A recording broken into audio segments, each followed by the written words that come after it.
शिवाय। ओम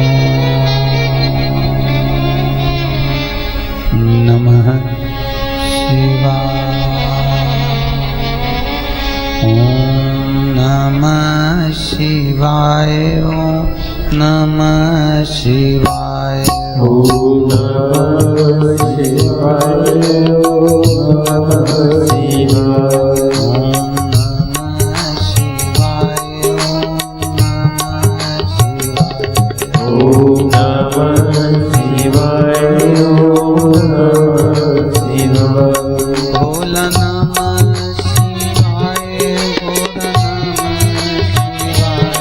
बोल नमः शिवाय। बोल नमः शिवाय। बोल नमः शिवाय।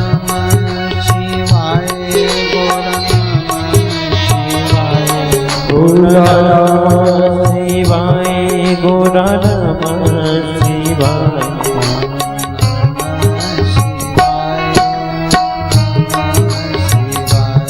बोल नमः शिवाय। ओम नमः शिवाय।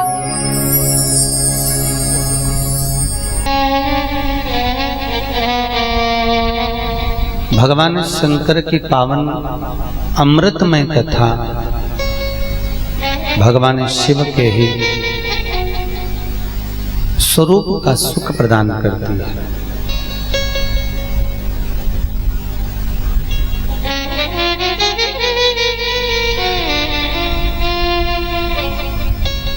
अमृत की चाह किसको नहीं होती ऐसा।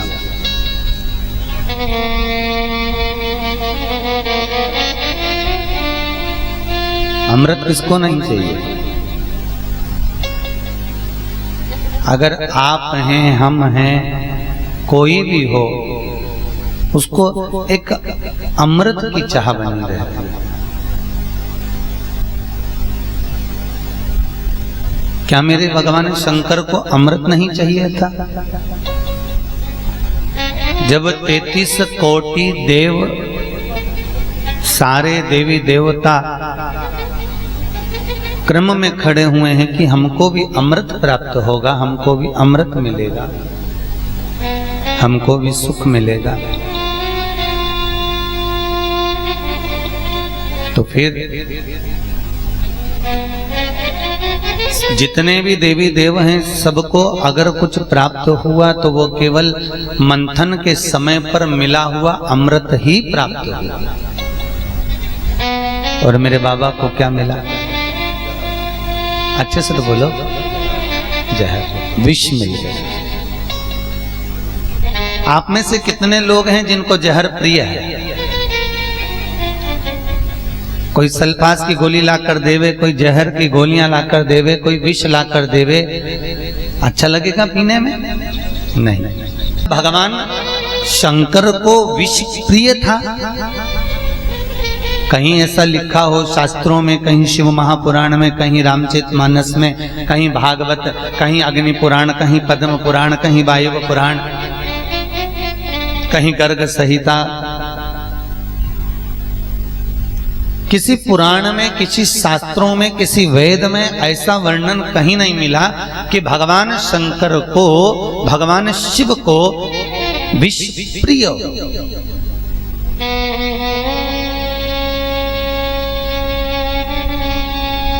पुराणों में तो ये भी नहीं लिखा कि शंकर जी को भांग प्रिय है। वो तो अपने को प्रिय है इसलिए शंकर जी को प्रिय करा दिया है। दुनिया के लोग ऐसे ही है ना, अपने को अच्छा लगे वो भगवान को खिला दो, भगवान को पिला दो, भगवान को पिला दी तो प्रसाद हो गया, प्रसाद हो गया तो कोई मना ही नहीं करेगा, वो तो शंकर भगवान का प्रसाद।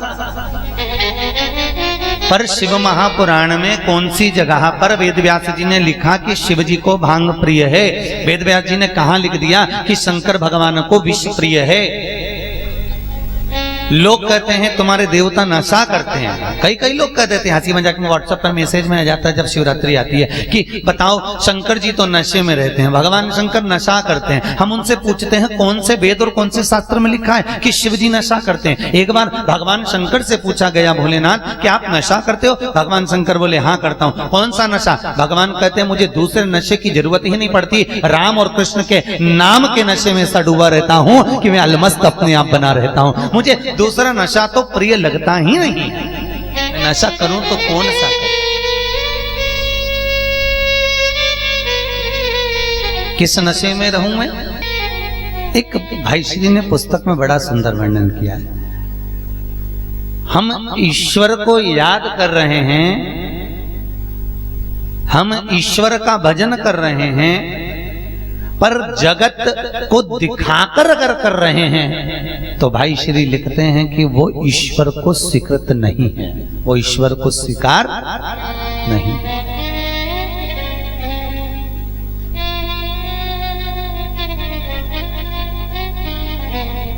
भाई श्री के शताब्दी वर्ष के उपलक्ष्य में जो ये कथा हो रही है शिव महापुराण, इससे एक मूल तत्व, एक मूल रतन, एक मूल माणिक, एक मूल हीरा अपने पास में बचा कर रखो। और वो हीरा ये होना चाहिए कि हम भगवान का भजन, हम भगवान का कीर्तन, हम भगवान का स्मरण, हम भगवान की भक्ति, हम भगवान का नाम जाप दुनिया की प्रसन्नता के लिए ना करें, जगत हित के लिए ना। अर्थात कोई प्रसन्न होगा और हमारे भजन को सुनकर, कोई हमारे कीर्तन को सुनकर, कई लोग हमसे कहते हैं महाराज जी आप कथा कहते हो तो आपके ठाकुर जी को क्यों लेकर आते हो? तो हम कहते हैं कथा हम आपको सुनाने नहीं आए हैं, कथा हम हमारे कल्लू को सुनाने आए हैं, क्योंकि वो सुनेगा तो आनंद की अनुभूति होगी।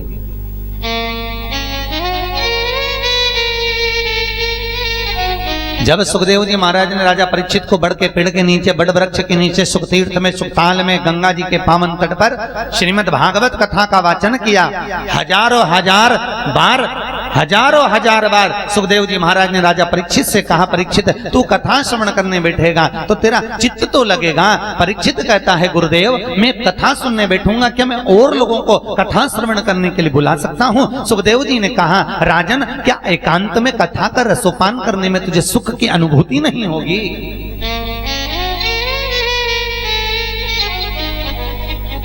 श्रीमद् भागवत कपिलोपाख्यान, कपिल जी महाराज ने माता देवहूति को ज्ञान देते हुए कहा माँ हाथ में 10 चूड़ियां होती हैं आवाज करती हैं, हाथ में 1 चूड़ी होती है तो आवाज नहीं करती। एकांत में बैठकर भगवान को प्राप्त करा जा सकता है। जहां 10 लोग बैठ गए वहां केवल दिखावा ही हो सकता है। दिखावा कैसे? और 4 लोग आए, अभी इतनी देर से भजन गा रहे थे, हरे राम राम राम हरे हरे, हरे कृष्णा कृष्णा कृष्णा हरे हरे। अब और 4 लोग बढ़ गए, उनको देखकर शरीर में एनर्जी आ गई, हरे राम राम राम हरे हरे, हरे कृष्णा कृष्णा कृष्णा हरे हरे। और 15 लोग बढ़ गए, हरे राम राम राम हरे हरे, हरे कृष्णा कृष्णा। और 4 लोग बढ़ गए, और उत्साह बढ़ गया, और उमंगता बढ़ गई। क्यों?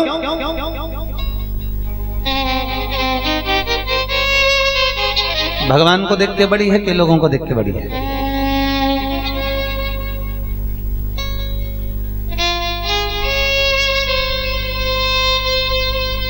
भगवान को देखकर बड़ी होती तो एकांत में भी वही उत्साह, वही उमंगता मेरे ठाकुर के चरणारविंद की ओर बनी रहे।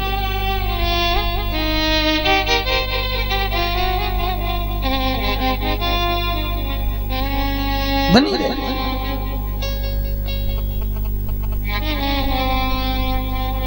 दिखावा कर कर, भाई श्री के शब्द हैं, कर कर भगवान को प्राप्त नहीं किया जा सकता। और यही शिव महापुराण कह रही है, यही शिव महापुराण वर्णन कर रही है कि भगवान शंकर जैसे 33 कोटि देवता अमृत को पाने के लिए दरवाजे पर खड़े रहे, अमृत मिलेगा, मेरे महादेव, मेरे महाकाल, मेरे कैलाशी, मेरे अविनाशी, मेरे विश्वनाथ, मेरे नीलकंठ स्वयं खड़े हुए थे और खड़े होकर अमृत को पाना चाह रहे थे। ऐसा कोई व्यक्ति नहीं जिसको विष प्रिय हो। साहब विष किसको अच्छा लगता है? सबको अमृत।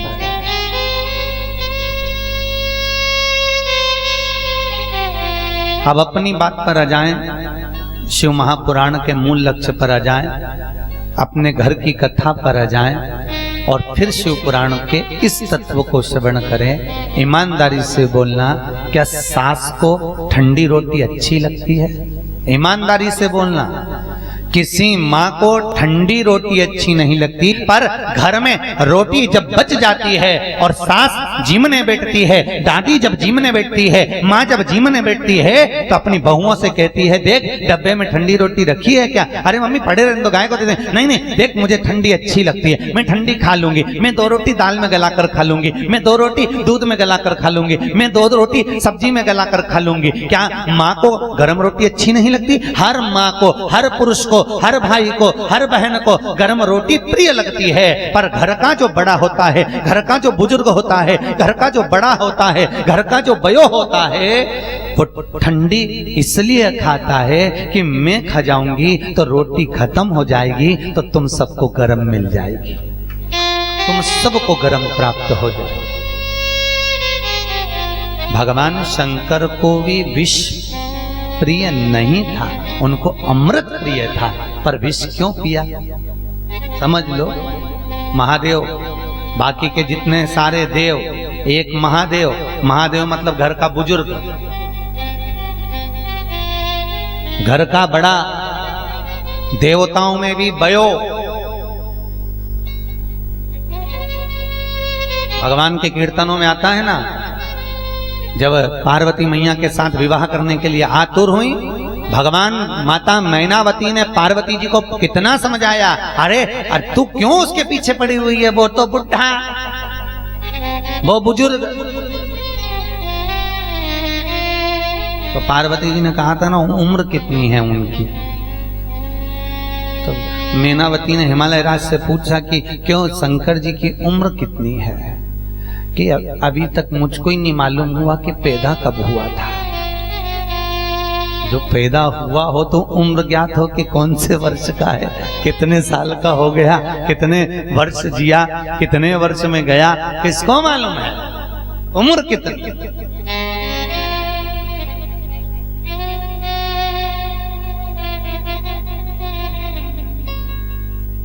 शिव तो ठहर कैलाशी, हरि गोरा पछताओगी, और बूढ़े जोगी के संग में तुम कैसे रह पाओ?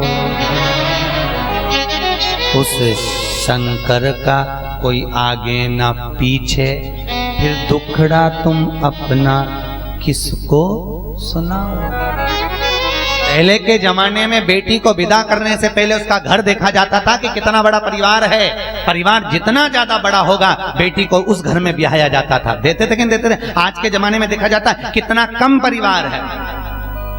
पहले बड़ा परिवार देखते थे, बड़ा होगा तो बेटी को अगर दुख होगा तो अपनी बुआ से कह देगी, दुख होगा मामा से कह देगी, मामी से कह देगी, ननन से कह देगी। पहले परिवार देखते थे 4-6 देवर जेठ हो, 18-20 मामा हो, 15 एक मौसी हो, 8 एक बुआ हो, चाचा ताऊ काका बुआ काकी नानी, सब बड़ा परिवार देखकर बेटी को ब्याहते थे। थोड़ा सा दुख हो किसी से कहकर अपना मन हल्का कर ले। आज के जमाने में लड़का देखना है केवल मां नी हो तो सोने पे सुहागा।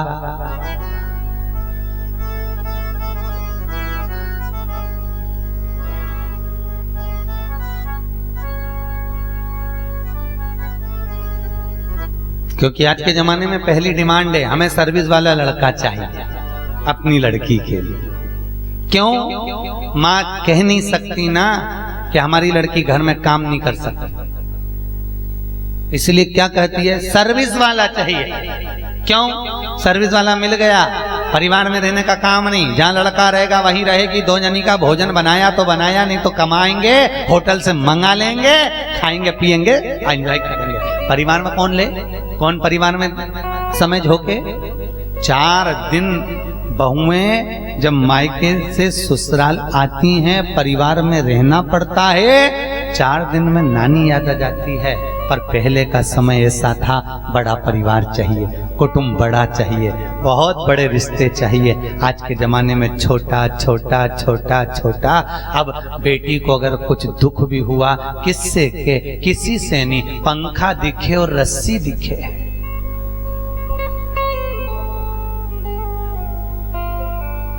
किससे कहे? पंखा इसलिए दिखे क्योंकि उसी के नीचे बस दिन भर रोती है देख देख के कि हमारी जिंदगी नरक हो गई, ऐसा पति मिला, करूं क्या, किससे जाकर क्यों। माँ बाप ने इतने प्रेम से विदा करा, इतना धन लगाकर विदा करा, इतने प्रेम से पढ़ा लिखा कर मेरे माँ बाप ने अच्छा लड़का देखकर विदा करा। अब मैं अपने दुख की किसको कहूं कि पति मिला तो ऐसा मिला जो खूब पिए, मारे कूटे, गालियां दे, अपशब्द कहे, किससे के बिचारी। इसलिए मायके में तो कह नहीं सकती और ससुराल में कोई है नहीं, पंखा ही है।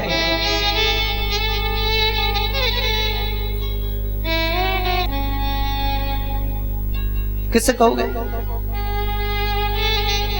शंकर जी का परिवार देखो, शंकर जी बैठे हैं नंदी पर, पार्वती बैठी शेर पर, गणेश जी अरे बोलो तो चूहे पर, कार्तिकेय मोर पर, शिव जी के गले में सांप। सब एक दूसरे के दुश्मन हैं। मोर सर्प को नहीं छोड़े, सर्प चूहे को नहीं छोड़े, शेर नंदी को नहीं छोड़े, सब दुश्मन हैं। पर शिव परिवार में किसी की हिम्मत नहीं कि कोई किसी का भक्षण कर ले। क्यों? शंकर जी का परिवार कह रहा है कि हमारा परिवार जैसा तुम्हारा भी परिवार होगा। कोई बहू शेर जैसी धाड़ मारने वाली आएगी, कोई चूहे जैसी आएगी, कोई विषैली सर्प जैसी रहेगी और कोई नंदी जैसा रहेगा। पर घर के जो बुजुर्ग हैं, अगर वो शिव और पार्वती जैसे हो जाएं, घर के बुजुर्ग विश्वास और श्रद्धा जैसे हो जाएं, तो फिर कहीं भटकना नहीं पड़ेगा। किसी की हिम्मत नहीं कि कोई उंगली उठा दे। ये घर के बुजुर्ग, इसीलिए तो देवों में देव महादेव कहे गए। महादेव क्यों? महादेव ऐसे ही नहीं कह दिया, देवों का भी देव बनाया गया कि सारे देवताओं में कौन गंभीर होगा, सारे देवताओं में कौन सहनशील होगा, सारे देवताओं में कौन विष पीने वाला होगा, सारे देवताओं में कौन धारण करने वाला होगा, सारे देवताओं में कौन होगा जिसको प्रॉपर्टी नहीं दी जाएगी, सारे देवताओं में कौन होगा जिसको सोना चांदी तक हिस्से में नहीं दिया जाएगा। घर में एक व्यक्ति ऐसा होता है जिसको हिस्सा भी कम मिले तो भी कुछ नहीं कहता है, पैसा कम मिला तो भी बात नहीं, पर कुछ धन मिला तो भी कोई बात नहीं, कुछ मिले तो ठीक है और ना मिले तो ठीक होते हैं। क्या पार्वती जी को नहीं लगा होगा कि सबको इतना धन मिला, दौलत मिली, किसी को बैकुंठ, किसी को इंद्रलोक, किसी को ये लोक, किसी को वो लोक, किसी को गौलोक हैं, सारे देवताओं को एक एक लोक मिले ना। क्या एक बार तो पार्वती पत्नी पति से तो कह सकती होगी कि बताओ सबको मिला और अपने को क्या मिला? शमशान। बस आप भी तो अपने पति से जब अम्मा हिस्सा करती होगी, बूढ़ी अम्मा, तब कहती होगी ना, देखो वो अम्मा के गले में जो सोने वाली पेंडिल था ना, वो बड़ा वाला, वो दिख नहीं गया, जीजी जेठानी ने तो नहीं ले लिया। जब हिस्सा हो तो तुम कह देना मेरे को यही चाहिए, अच्छा लग रहा मेरे को,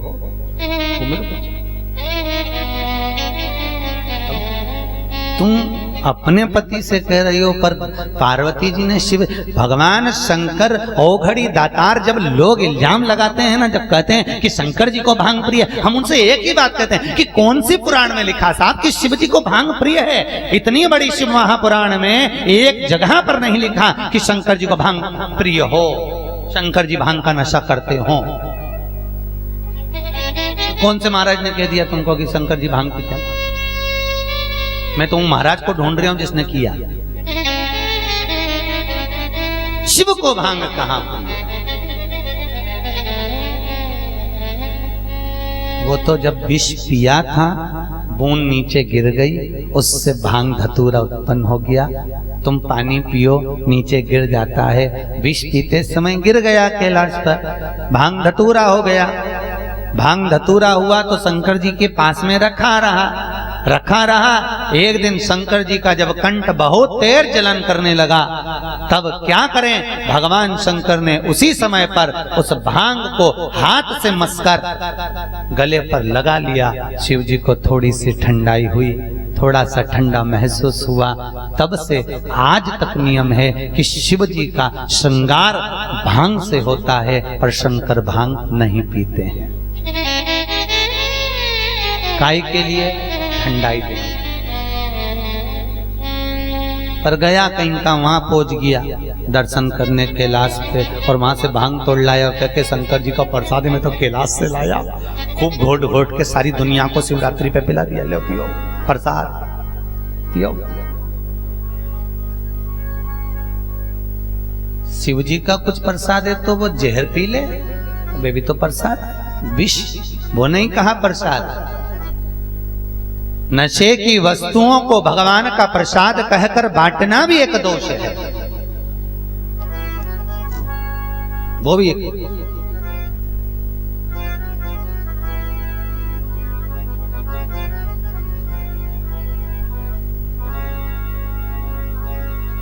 पार्वती, कौन से नंबर का विवाह था भगवान शंकर का पार्वती के साथ में?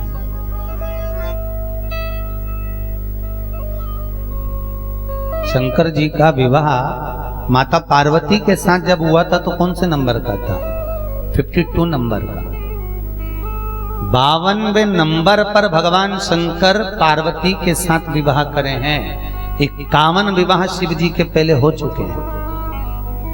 इसलिए भगवान शंकर के गले में जब मुंडों की माला थी, श्रीमद् भागवत में आप लोगों ने सुना होगा, श्रवण किया होगा, जब माता पार्वती कथा श्रवण करने के लिए बैठती हैं तो भगवान शिव के गले में मुंडों की माला देखकर पूछती हैं कि भोलेनाथ ये मुंडे आपके गले में किसके हैं? भगवान शंकर कहते हैं पार्वती सब तेरे हैं। पार्वती ने कहा इतने सारे मुंडे और मेरे, मैं गिनती करूं? पार्वती ने, श्रीमद् भागवत में लिखा है, पार्वती जब गिनने बैठी 51 मुंडे शिव जी के गले में थे। भगवान शंकर से पूछा ये 51 मुंडे मेरे? पार्वती तेरा जन्म 51 बार हो चुका है, ये तेरा 52वां नंबर है। कभी उमा, कभी कात्यायनी, कभी चंद्रघंटा, कभी स्कंदा, कभी सती, कितने कितने रूप लेकर तू जन्म ले चुकी है 51 बार।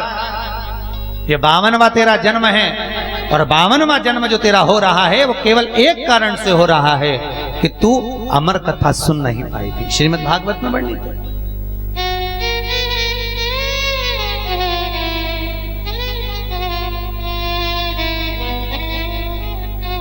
पूछा प्रभु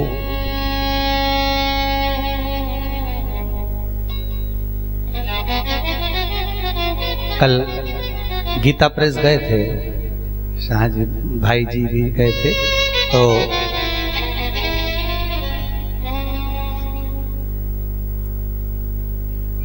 रसूल भैया, शाह जी, हम सब लोग कल गीता प्रेस दर्शन के लिए गए। ऊपर मंदिर में दर्शन करने पहुंचे, एक चित्र लगा था शिव जी के विवाह का।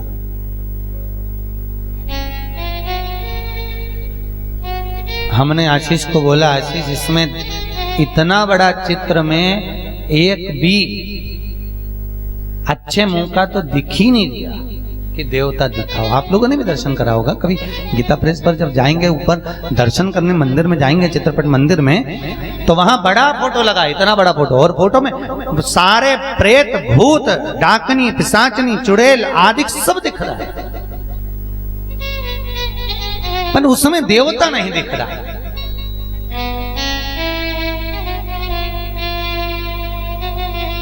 तब मन में आया कि कितने बड़े दयालु मेरे भोलेनाथ। दुनिया के लोग अच्छे अच्छे सेठ जब अपने बच्चों का विवाह करते हैं, अच्छा अच्छा पैसा वाला व्यक्ति जब अपने बच्चों का विवाह करता है, अपने बच्चों पर से पैसा उतार कर उस धन को, उस रुपए को प्रसन्नता में डोनेशन में देता है। गरीबों को, भिखारियों को, दरिद्रों को वो पैसा दान में, डोनेशन में दिया जाता है।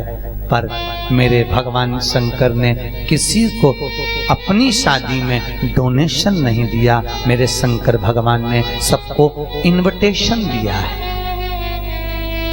क्या दिया है? इनविटेशन, कि जिसको भी आना है, पैसा नहीं दूंगा, धन नहीं दूंगा। शंकर जी कहते हैं मेरी शादी में आओ, खूब खाओ पियो, मौज करो, नाचो और गाओ, और पूरी शादी में कोई दिखे चाहे नहीं दिखे, सारे भूत प्रेत चुड़ैल डाकनी पिशाचनी सब दिखे, सब दिखे। आप में से कितने लोग होंगे जो अपने बच्चों की शादी में भिखारियों को बुलाएंगे? आप में से कितने लोग होंगे जो अपने बच्चों की शादी में भूतों को बुलाएंगे? ईमानदारी से बोलो रे। आप में से कितने लोग होंगे जो अपने बच्चों की शादी में डाकनी पिशाचनी को बुलाएंगे? आप में से कितने लोग होंगे जो अनाथालय के बच्चों को भोजन करने अपने बच्चों की शादी में बुलाएंगे? आप में से कितने लोग होंगे जो कहीं विकलांग अवस्था में रहने वाले अंधे लूले अपाहिज लोगों को अपने बच्चों की शादी में बुलाएंगे? पर मेरे भगवान शंकर एक ऐसे थे जिन्होंने देवताओं को तो एक और छोड़ दिया और डमरू बजाकर सारे डाकनी पिशाचनी चुड़ैल भूत, किसी की एक आंख, किसी का हाथ नहीं, किसी के पांव नहीं, किसी का कुछ नहीं, घर में जो कुछ सब तरह से जब बेकार थे, भगवान शंकर ने उन सबको बुलाया। क्यों? इनको मैं आदर दूंगा, इनको मैं सम्मान दूंगा। उसी को तो महादेव कहा जाता है, उसी को तो महादेव कह सकते हैं, उसी को तो महा शब्द का संबोधन कोई साधारण नहीं हो सकता।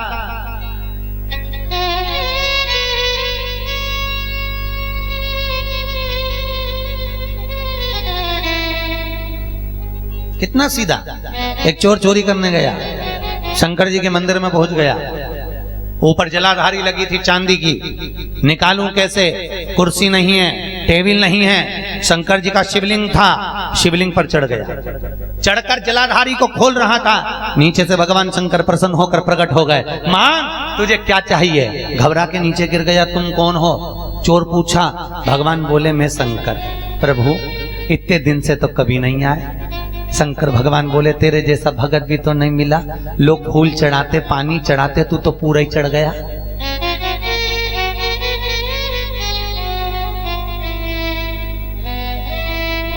लोग पानी और फूल चढ़ाते हैं, दूध दही चढ़ाते हैं, धतूरा आदि चढ़ाते हैं, तेरे जैसा भगत मिला कहां जो कि पूरा ही पूरा चढ़ गया हो, पूरा समर्पित कर दिया हो जिसने? कहां मिलेगा?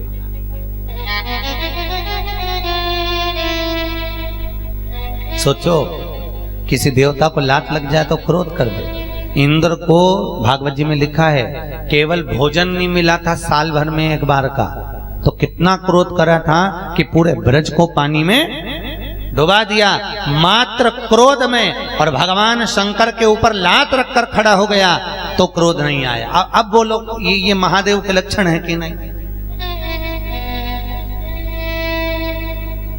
और मालूम पड़े तुम पाठ कर रहे हो, सुंदरकांड पढ़ रहे हो, हनुमान चालीसा पढ़ रहे हो, पास में से कोई निकल के गया, लात मार के चले गया, तो क्रोध आ जाए।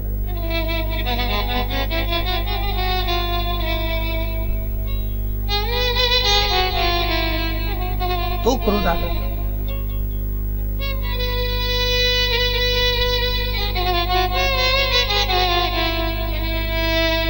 कल एक प्रश्न चल रहा था कि जब व्रत होता है उस दिन क्रोध बहुत आता है। क्यों आता है? किस लिए आता है? आपको मालूम है किसी को? हर हर महान, अच्छे से बोलो, हर हर। क्रोध क्यों आता है? किस लिए आता है? क्या कारण? और व्रत वाले दिन, उपवास वाले दिन, जिस दिन घर में पूजन हो, उस दिन घर में कोई फंक्शन हो, उस दिन घर में कोई पाठ हो, उस दिन कारण क्या है? क्रोध आने का सुंदर वर्णन किया गया कि जिस दिन व्रत होता है उस दिन क्रोध इसलिए आता है कि मान लो तुम 26 एकादशी का व्रत कर रही हो, ठीक है? अब तुम्हारी 8 एकादशी अच्छे से हो गई, बिना क्रोध के, बहुत प्रेम से, बहुत आनंद से हो गई, तो 27वीं मालूम पड़े 12 एकादशी हो गई तो 13वें नंबर की एकादशी पे 6 हो गई, 7वें नंबर की एकादशी पर जो तुमने एकादशी करी 4-5 अच्छी निकली, फिर किसी एकादशी पर तुम्हें इतना क्रोध आता है कि तुम्हारे मुख से अपशब्द निकल जाता है। अपशब्द निकला तो तुमने जो पूर्व में जितने व्रत करे हैं वो सारे के सारे समाप्त हो जाए। विक्रम और बेताल की कथा याद कर लो। जिस दिन तुम्हारा व्रत हो उस दिन विक्रम बेताल को याद करना। सुनी? किस किसने सुनी है? हाथ उठाओ। विक्रम बेताल की कथा किस किसने सुनी? सबने सुनी ना? विक्रम बेताल की कथा जिस दिन तुम्हारा व्रत हो उस दिन याद कर लो कि तू बोला और मैं चला, तेरे मुख से अपशब्द निकला व्रत वाले दिन और तुम्हारा पूर्व में किया हुआ सारा व्रत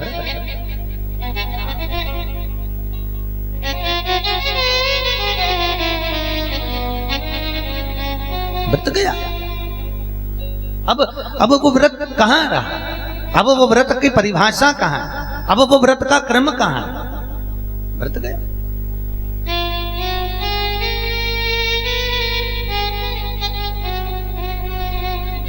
श्रीमद् वल्लभाचार्य जी ने जगन्नाथपुरी में मायावाद का खंडन करा और जगन्नाथ जी में एकादशी उल्टी लटकी हुई है। कौन कौन ने दर्शन करे हैं? करें आप लोगों ने? जगन्नाथपुरी में एकादशी उल्टी लटकी हुई है। मायावाद का खंडन श्रीमद् वल्लभाचार्य जी ने, महाप्रभु जी ने करा। जगन्नाथपुरी की भूमि पर एक ही बात का खंडन करा। और किस बात का खंडन करा? श्रीमद् वल्लभाचार्य जी ने कहा कि एकादशी का दान देना है तो जीते जी दो, एकादशी करना है जीते जी करो, सैया दान देना है जीते जी दो, सुखसेज का दान देना है जीते जी दो, ब्राह्मण का भोजन कराना है जीते जी कराओ, तुम्हारी मर्जी पड़े भागवत, रामायण, गीता, शिव महापुराण आदि के जितने शास्त्रों का वर्णन करवाना है जीते जी कराओ। मरने के बाद की कोई गारंटी श्रीमद् वल्लभाचार्य जी ने नहीं दी। और हम लोग एकादशी का दान कब देते हैं? जब कोई, अरे बोलो तो, मर गया। कोई मरने के बाद में बहू में रोती रोती 2-2, 4-4 एकादशी देती। संकल्प में पंडित जी बोलते ना, वो 10वां 12वां में देव एकादशी देव। बड़ी बहू 3 दे देगी, छोटी 4 दे देगी, बेटे ने 2-3 दे दी। मतलब जो मरा वो तो भिखारी था बेचारा, तुम्हारी एकादशी के बिना तरेगा ही नहीं। श्रीमद् वल्लभाचार्य जी ने कहा एकादशी का दान भी देना है तो जीते जी दिया जाए। क्यों? मरने के बाद तो जीवात्मा चली गई। गरुड़ पुराण को उठाकर देखिए, पद्म पुराण को उठाकर देखिए, अग्नि पुराण को उठाकर देखिए, 10 दिन तक जीवात्मा घर की अटारी पर रहती है। मृत्यु के 10 दिन तक उस जीवात्मा को घर पर रखकर दिखाया जाता है कि तेरे परिवार वाले तेरे मरने के बाद क्या कर रहे हैं। 10 दिन बाद वो जीवात्मा चलती है। स्वर्ग का भोग भोगना हो तो भोगेगी, मृत्यु के बाद नरक का भोग भोगना है तो भोगेगी। जीवात्मा जाती है। अंत में उस जीव को धान के खेत में डाल दिया जाता है। काय के खेत में? धान, चावल के। इसलिए एकादशी के दिन चावल नहीं खाया जाता, आप लोगों को मालूम होगा। पर एकादशी का नियम है, एकादशी के दिन चावल नहीं खा सकते। पर एकादशी का जब पालना करते हैं, एकादशी का जब व्रत दूसरे दिन छोड़ते हैं, तो चावल के पहले गिलास से एकादशी का व्रत छूटना चाहिए, तो एकादशी का व्रत लगता है। एकादशी के दिन चावल नहीं खाया जाए। क्यों? क्योंकि वो चावल में वो जीवात्मा को छोड़ा जाता है। अब उस चावल को चींटी खाए तो चींटी के रूप में, पक्षी खाए तो पक्षी के रूप में, पशु खाए तो पशु के रूप में, मनुष्य खाए तो मनुष्य के रूप में उस जीव का जन्म होता है। मछली खाए तो मछली के रूप में, जलतर खाए तो इल्ली खाए तो इल्ली के रूप में उस जीव का जन्म होता है। चावल के खेत में, धान के खेत में जीवात्मा को डाला जाता है, फिर उसको खा। इसलिए हमारे यहाँ द्वादशी के दिन चावल खाना जरूरी है कि एकादशी का पालना करो तो चावल जरूर खाओ। क्यों खाओ? हम और उन जीवों का फिर जगत में उद्धार हो जाता है, फिर जन्म नहीं होता, फिर वो तर जाते हैं। इसलिए चावल का पालना किया जाए। तो एकादशी को उल्टी लटकाने का कारण केवल श्रीमद् वल्लभाचार्य जी ने कहा एकादशी का दान जीते जी दो। जीते जी कैसे? कोई पलंग पर सड़ रहा है, पड़ा हुआ है, कोई पलंग पर गिर रहा है, उससे काम नहीं बन रहा, अंतिम समय चल रहा है, तुम हॉस्पिटल में देखने गए हो कि इसका अंतिम समय है, हॉस्पिटल में पड़ा हुआ है, सांस अंतिम चल रही है, तो उसके मरने का इंतजार मत करो। अपनी करी हुई एकादशी में से 5 एकादशी, 2 एकादशी उस जीव को प्रदान कर दो। एक बड़ा धर्मात्मा राजा था। वो धर्मात्मा राजा ने अपनी जिंदगी में कभी कोई पाप नहीं किया, पुण्य ही पुण्य किया, केवल पुण्य, केवल दान, सत्कर्म। पूरी जीवन में उसने एक पाप नहीं करा, पर उसके जीवन में एक पाप हो गया। क्या पाप हो गया? उसकी निर्दोष पत्नी के ऊपर एक दिन उसने अपशब्द कह दिया। निर्दोष पत्नी का उसने सम्मान नहीं करा। एक दिन पत्नी को अपशब्द कहकर उसका अपमान कर दिया, बस उसने अपने जीवन में एक पाप कर्म कर लिया। जब उसके प्राण छूटे, तब प्राण छूटे तो उसके यम के दूत बंदी बनाने के लिए आए। अब आप कहोगे कि भैया इसने तो पुण्य करा था तो धर्म के दूत आना थे, भगवान के प्रसाद आना थे, तो यम के दूत क्यों आए? क्योंकि इसने पाप कर दिया था, एक धर्म पत्नी का अपमान करा और यम के दूत बंदी बनाकर लेकर चले। तो धर्मराज ने कहा इसने पुण्य ही पुण्य करा, इसने सत्कर्म ही सत्कर्म करा, इसने भजन ही भजन करा, इसने केवल एक पाप करा है, इस पाप का इसको भोग भोगना है। इसका भोग केवल इतना है कि इसको बैकुंठ सीधे लेकर मत आओ, नरक में से लेकर आओ, नरक के रास्ते में से इसको घुमाते हुए लेकर आओ। इसको कहीं छोड़ना नहीं, बहुत अच्छा जीव है, बस इसकी एक गलती है इसलिए नरक में से इसको लेकर आना है, रास्ते पे से चला कर लेकर आना है। बस जाना था इधर से, पहुंच गए उधर, लेकर चले। जब राजा धर्मात्मा को लेकर चले, नरक में लोग चिल्ला रहे थे, रो रहे थे, तड़प रहे थे, आहें भर रहे थे। भरते भरते थोड़ी देर रोते, चुप हो जाते, फिर थोड़ी देर रोते, फिर चुप हो जाते और आगे चले। तो राजा ने पूछा, भैया ये चिल्ला कौन रहा है, ऐसा रो क्यों रहा है, ऐसा चिल्ला क्यों रहे हैं? कहा ये नरक लोग है, इसमें व्यक्ति अपने अपने कर्मों का भोग भोग रहा है। और आगे चले तो एक व्यक्ति रोता हुआ चिल्लाते हुए बोला, राजन अरे तुम यहां से आगे मत जाओ, राजन तुम आगे मत जाओ, राजन तुम आगे मत जाओ। और राजा ने सुनकर चुप होकर स्थिर होकर खड़ा हो गया और राजा ने पूछा, अरे भैया ये तो बताओ ये कौन चिल्ला रहा है? कहा, राजन ये नरक का भोग भोगने वाले चिल्ला रहे हैं, तो मुझे क्यों रोक रहे हैं, मुझे आगे क्यों नहीं जाने दे रहे? राजन आपको मालूम है आपके इतना पुण्य आपने करा है, इतना सत्कर्म आपने करा है कि जो हवा चल रही है वो आपके शरीर से टच होकर जा रही है। तो जितने भी ये पाप करने वाले जीव हैं जो नरक भोग रहे हैं, इनको वो हवा लग रही है, हवा लगने से इनको आनंद मिल रहा है, जिससे वो आपको रोकने का प्रयास कर रहे हैं। आप मत जाओ, आप आगे मत जाओ। धर्मराज ने सोचा, धर्मात्मा राजा ने विचार करा, मेरे शरीर की हवा इनको इतना सुख प्रदान कर रही है। तो राजा ने तुरंत कहा, एक काम करो, मुझे बैकुंठ नहीं जाना, मुझे यहीं नरक में छोड़ दो। क्यों? मेरे रहने से अगर इतने जीवों का कल्याण हो रहा है, मेरे रहने से इतने लोगों का उद्धार हो रहा है, मुझे नरक में छोड़ दो। नहीं नहीं ऐसा नहीं हो सकता, तुम नरक में नहीं रह सकते, तुम्हारा पुण्य बहुत सारा है, चलो तुम तो वहां नहीं जाए। राजा जाने को तैयार नहीं। इंद्र आ गए मनाने के लिए, वायुदेव आ गए, जल देव आ गए, अग्निदेव आ गए, 33 कोटि देवताओं ने आकर राजा को मनाया। चलो स्वयं धर्मराज ने आकर कहा तुम्हारा पुण्य ज्यादा है, चलो। तो राजा कहते मुझे पुण्य भी नहीं चाहिए, अगर इस पुण्य के बल पर तुम मुझे लेकर जा रहे हो तो थोड़ा सा जल बुलवाओ। हाथ में जल रखा और राजा ने अपना पूरा पुण्य, पूरा धर्म, पूरा दान, पूरा सत्कर्म जितने भी नरक में पड़े हुए थे सबको प्रदान कर दिया। सबके लिए बैकुंठ से विमान आया। बैकुंठ से विमान आता, सारे के सारे बैकुंठ में जाने लगे, सारे के सारे बैकुंठ को जा रहे थे, सारे के सारे चले जा रहे थे। इतने में अब राजा ने कहा, अब तो नरक में छोड़ोगे मुझको? धर्मराज बोले, अब नरक में नहीं, अब तो बैकुंठ के सिंहासन पर बिठाना पड़ेगा कि तेरे जैसा धर्मात्मा कहाँ मिलेगा। अरे वहां तो पृथ्वी पर दान तो दान करा, यहाँ आकर भी दान नहीं छोड़ा और अपना पुण्य भी दान कर दिया। अब तो तू महा पुण्य भागी हो गया, अब तो तू पुण्य भागी का भी पुण्य भागी हो गया, जो नरक में आकर भी दान कर कर जीवों का कल्याण। अब इतने जीवों का तूने कल्याण करा, उसका पुण्य कहाँ जाएगा, उसका पुण्य कहाँ गया? श्रीमद् वल्लभाचार्य जी ने वही कहा, एकादशी का दान दीजिए तो मरने पर नहीं। कैसे दीजिए? जम के बोलो, जीते। एकादशी का दान देना है, जीते जी दीजिए। सत्कर्म करना है, जीते जी करिए। भजन करना है, जीते जी करिए। नाम जाप करना है, जीते जी करिए। मरने के बाद का कोई ठिकाना नहीं है। कौन कर रहा है भैया? खूब करो।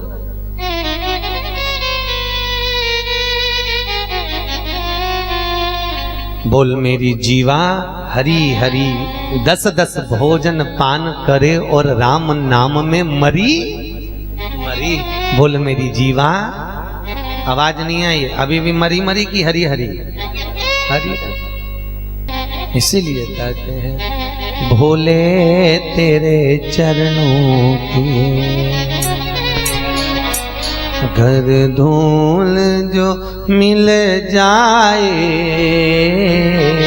भोले तेरे चरणों की बोले तो मिल जाए, सब गाइए बोले तेरे चरणों की, हे भोलेनाथ है त्रिकालदर्शी कैलाशी अविनाश, बोले तो मिल जाए, सच कहता हूँ भोले, सच कहता हूँ भोले, तकदीर बदल जाए, सच कहता हूँ भोले, ओहो तकदीर बदल जाए, भोले तेरे चरणों की।